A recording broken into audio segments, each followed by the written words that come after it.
नमस्कार विद्यार्थियों, स्वागत है आप सभी का हमारे इस ऑनलाइन डिजिटल प्लेटफॉर्म पर। आज हम जिस विषय पर बात करने जा रहे हैं वो राजस्थान के इतिहास से संबंधित एक प्राचीन विषय है।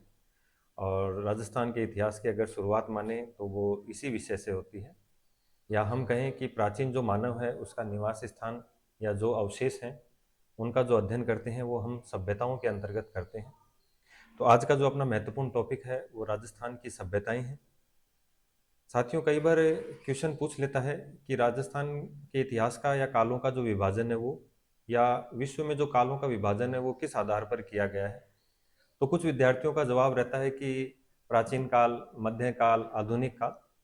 तो थोड़ा सा ये ध्यान रखने योग्य बात है कि ये हमारे सिलेबस का डिवाइडेशन है, न कि इतिहास का डिवाइडेशन है। तो थोड़ा सा हम इसके ऊपर चर्चा करेंगे, और इसी चर्चा के साथ अपन जब आगे बढ़ेंगे तो राजस्थान की जो सभ्यताएं हैं उनके बारे में पढ़ेंगे।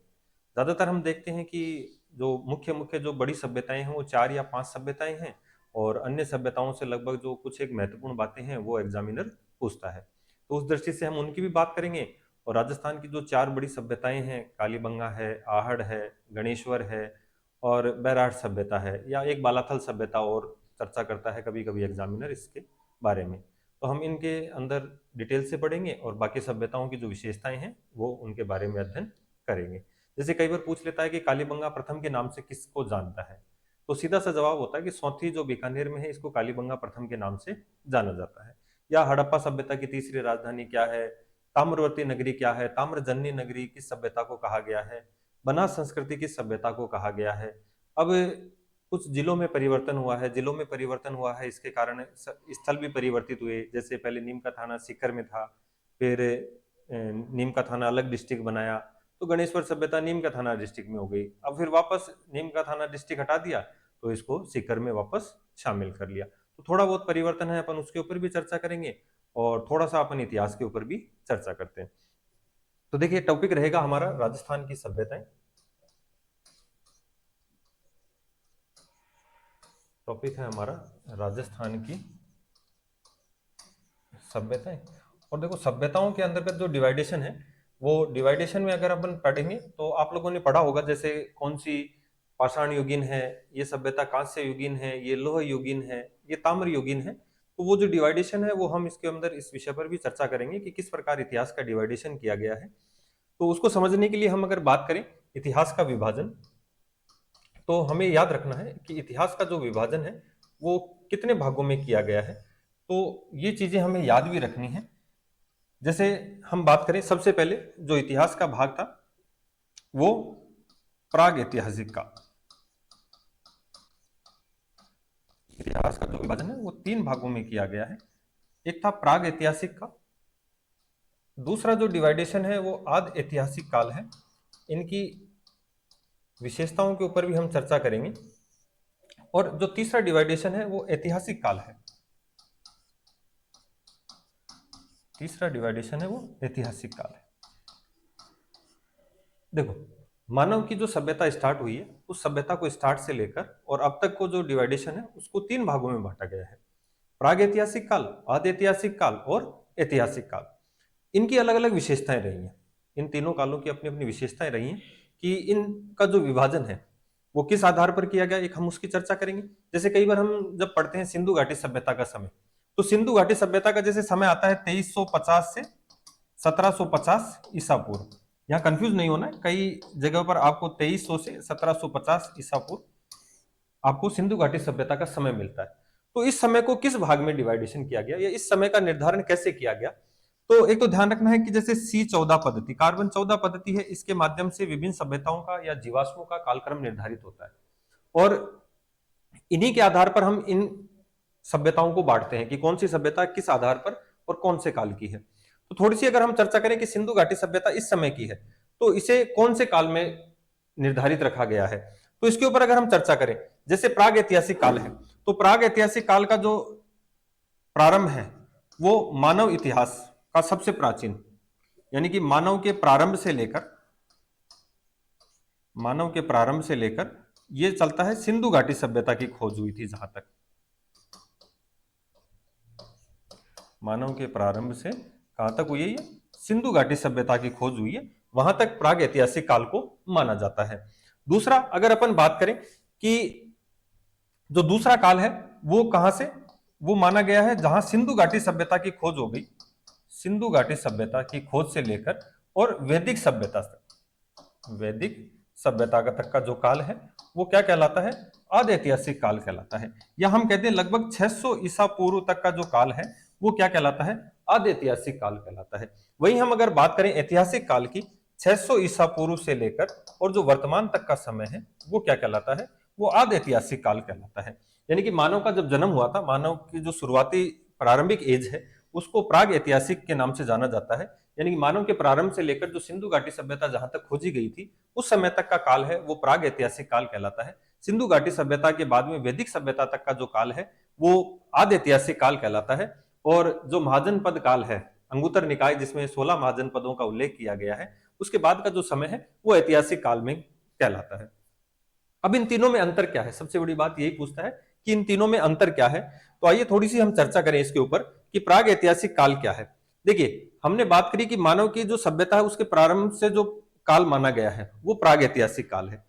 अब देखो इस चीज के हमें यो कह दें कि इस समय मानव किसी प्रकार का लिखना या पढ़ना नहीं जानता था, या कह दें किसी प्रकार की लिपि का निर्माण नहीं किया था मनुष्य ने। तो अब अगला क्वेश्चन ये हो सकता है कि सर हमें पता कैसे चले कि प्राग ऐतिहासिक काल क्या था और इस काल की प्रमुख घटनाएं क्या थी। तो देखिए अगर हम बात करें कि इस काल में हमें क्या मिले हैं, मानव के विभिन्न अवशेष मिले हैं, मानव के विभिन्न क्या मिले हैं, अवशेष मिले हैं। जो मनुष्य के द्वारा जिन वस्तुओं का निर्माण किया गया उन निर्माणों के अवशेष मिले हैं। यानी कि मनुष्य इस काल में जितने भी कोई भी क्या नहीं है, ऐसा लेख नहीं मिला है, लेख कह दें या अभिलेख मिले या किसी प्रकार का कोई लिखित प्रमाण नहीं है। ध्यान रखना, मानव सभ्यता का वह काल जिसका हमारे पास कोई लिखित प्रमाण नहीं है उसको किसके अंतर्गत माना गया है, उसको प्राग ऐतिहासिक काल के अंदर माना गया है। प्राग ऐतिहासिक काल जो मानव सभ्यता के प्रारंभ से है और सिंधु घाटी सभ्यता तक है, और इसमें मनुष्य द्वारा विभिन्न प्रकार के, जैसे पत्थर की बनी कुल्हाड़ी मिल गई, मनुष्य ने पहला वैज्ञानिक आविष्कार किया था, पहिए का निर्माण किया था, वो सब अवशेष हमें इस समय मिले हैं। तो इन्हें क्या कहा गया, प्राग ऐतिहासिक काल कहा गया। या कह दें कि मानव सभ्यता का वह काल जिसके लिखित प्रमाण नहीं है उसे किसमें शामिल किया गया है, तो उसे शामिल किया गया है प्राग ऐतिहासिक काल में। दूसरा अगर बात करें, सिंधु घाटी सभ्यता से वैदिक सभ्यता तक का जो काल है वो आदि ऐतिहासिक काल कहलाता है। तो इसके क्या है, इसके ध्यान रखना, हमारे पास लिखित प्रमाण तो है, इस सभ्यता के हमारे पास क्या है, लिखित प्रमाण तो है, लेकिन क्या था कि मनुष्य ने जिस लिपि का निर्माण किया था उस लिपि को अभी तक पढ़ा नहीं जा सका है। तो हम क्या कह सकते हैं कि ये प्रमाण हमारे पास क्या है, ये प्रमाण हमारे पास क्या है, अपठनीय है। इन प्रमाणों को अभी तक क्या नहीं किया जा सका, पढ़ा नहीं जा सका है। इन प्रमाणों को अभी तक पढ़ा नहीं जा सका है। इस सभ्यता के हमारे पास क्या है, लिखित प्रमाण है, और इनको क्या नहीं किया गया, पढ़ा नहीं जा सका है। और इसकी अगर हम बात करें तो इसके ध्यान रखना, एक तो लिखित प्रमाण है, इसके प्रमाण कैसे हैं, लिखित प्रमाण है, और इनको क्या किया गया है, पठनीय भी है, इनको क्या किया जा सकता है, पढ़ा जा सकता है। तो ऐतिहासिक काल कहां से, 600 ईसा से लेकर और वर्तमान समय तक का जो काल है वो क्या कहलाता है, ऐतिहासिक काल है। ये हम बात करें जब हेरोडोटस, जिसने इतिहास का जनक कहते हैं, उसके समय के जो काल है, या जिसके पास हमारे पास लिखित प्रमाण है, या भारत में महाजनपद जो काल है वो जो प्रारंभ हुआ था वो क्या कहलाया, ऐतिहासिक काल। इस काल के हमारे पास लिखित प्रमाण है लेकिन लिपि क्या है, अपठनीय है। अगर हम इस लिपि की बात करें तो ये लिपि देखो इस प्रकार लिखी जाती थी साथियों, इसमें कोई विशेष वो नहीं थी, ये एक सांप की तरह लिखी जाती थी, बाएं से दाएं और दाएं से बाएं। ध्यान रखना इस लिपि की, आजकल तो हम क्या करते हैं, ये लिखा, लाइन खत्म हो गई तो वापस इसी लाइन से स्टार्ट करते हैं, लेकिन इस समय क्या था, ये सांप की तरह चलता था। साथियों ध्यान रखना, ये किसकी तरह चलता था, सांप की तरह। तो ये बाएं से दाएं और दाएं से बाएं, बाएं से दाएं और दाएं से क्या चलती थी, बाएं चलती थी। इसलिए ये लिपि क्या कहलाई, सर्पिलाकार। ये लिपि क्या कहलाई, सर्पिलाकार। ठीक है, इसी लिपि का दूसरा नाम क्या है, गोमुद्रिका। इसी लिपि का नाम क्या है, गोमुद्रिका, और इसे ही क्या कहते हैं, बूस्टोफेदन, या इसे हम कह सकते हैं भाव चित्रात्मक। इस लिपि का क्या नाम था, भाव चित्रात्मक। इस लिपि को क्या कहा गया है, भाव चित्रात्मक। लिखित प्रमाण है लेकिन हम क्या नहीं कर पाए हैं, पढ़ नहीं पाए हैं। तो लिपि बाएं से दाएं लिखी जाती थी, तो सर्पिलाकार, गोमुद्रिका, बूस्टोफेदम, या इसे क्या कहा गया, भाव चित्रात्मक लिपि कहा गया। इधर लिखित प्रमाण नहीं है, लेकिन मनुष्य ने, ध्यान रखना, समूह में रहना सीख लिया था। इस काल में मनुष्य ने क्या कर लिया था, समूह में रहना सीख लिया था, कृषि करना सीख लिया था, प्लस हम कह सकते हैं कि आग जलाना सीख लिया था। और पहला वैज्ञानिक आविष्कार मनुष्य के द्वारा क्या है, पहला वैज्ञानिक आविष्कार, और किसका आविष्कार, पहिए का आविष्कार इस काल में हो गया था। ध्यान रखना, जो प्राग ऐतिहासिक काल है, इस काल में मनुष्य ने समूह में रहना, कृषि करना, आग जलाना और पहला वैज्ञानिक आविष्कार जिसे हम कहते हैं पहिए का आविष्कार कर लिया था। इसकी थोड़ी सी और विशेषताओं की अगर अपन बात करें तो इसको प्राय 3 भागों में बांटा जाता है। तो इसको थोड़ा सा आप ध्यान रखना कि कुछ सभ्यताएं, पाषाण काल कहते हैं इसको, तो कुछ सभ्यताएं किस समय की, पूरा का पाषाण काल, फिर एक मध्य पाषाण काल, और जो तीसरी है वो कहते हैं आधुनिक पाषाण काल। उसे क्या कहते हैं, आधुनिक पाषाण काल। तो इस प्रकार इस काल को कितने भागों में, 3 भागों में।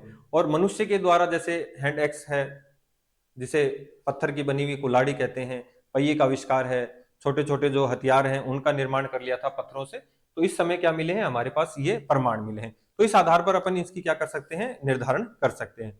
बाकी ध्यान रखना, किसी भी सभ्यता का या जीवाश्म का जो निर्धारण किया जाता है वो कार्बन C14 पद्धति के द्वारा किया जाता है, जिसके माध्यम से उनकी आयु निर्धारित की जाती है। तो इसी प्रकार अपन ने सभ्यताओं का डिवाइडेशन किया है। तो राजस्थान की जो मुख्य मुख्य सभ्यताएं हैं उनके बारे में अपन पढ़ेंगे। तो आप इस वीडियो को थोड़ा ढंग से देखिए और उसके बाद अपन आगे की सभ्यताएं स्टार्ट करते हैं। अब इस वीडियो में इतना ही। धन्यवाद।